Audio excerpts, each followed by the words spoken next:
everyone, welcome to my channel. Vision here. So today's video we will cook beef pasta noodle soup. So these are the ingredients that we need to prepare.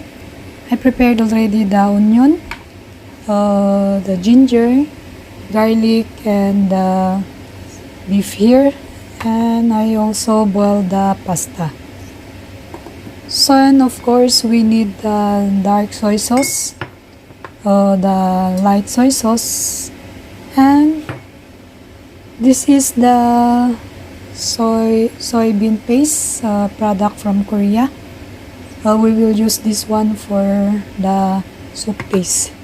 So that's it, guys. So everything is ready, so let's do it.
By the way, guys, slice the beef thinly so it can be easily cooked like this.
yes guys, that's it. And these noodles, you can serve it for your lunch or for your dinner is good. So thank you for watching and see you to my next video. Bye bye.